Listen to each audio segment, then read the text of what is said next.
पत्रकार परिषद सुरू होते, थेट जाऊयात. भारतीय जनता पक्षाला या ठिकाणी मिळालेला आहे आणि म्हणून मी पुन्हा सर्वच मतदारांचे, विशेष करून कार्यकर्त्यांचे, सर्व पदाधिकाऱ्यांचे या ठिकाणी मनापासून आभार व्यक्त करतो की अहोरात्र परिश्रम त्यांनी केला, खूप मेहनत त्यांनी घेतली आणि त्यामुळे 76 पर्यंत आम्ही या ठिकाणी पोहोचलेलो आहोत. उत्तर महाराष्ट्राचं सांगायचं झालं तर जळगावला आम्ही महायुतीमध्ये होतो. 46 जागा आम्ही घेतल्या होत्या. 22-21 जागा इथे शिवसेनेला दिलेल्या होत्या. त्या ठिकाणी 46चे 46 कमळावर जेवढे अधिकृत उमेदवार आम्ही दिलेले होते ते सगळे भाजपचे निवडून आले आणि महायुतीमध्ये सुद्धा आम्ही 74 पैकी जवळपास 70 आणि मला वाटतं हा महाराष्ट्रात उच्चांक असेल.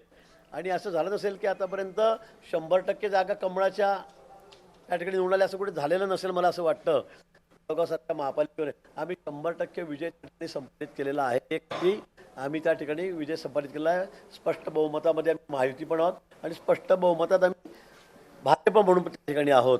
धुळ्याला सुद्धा उत्तर महाराष्ट्रामध्ये धुळे येतं. त्या ठिकाणी सुद्धा मागच्या वेळेला आपण 50+ म्हटलं होतं, 50 जागा घेतलेल्या होत्या. तिथे सामाजिक थोडं गणित वेगळं आहे.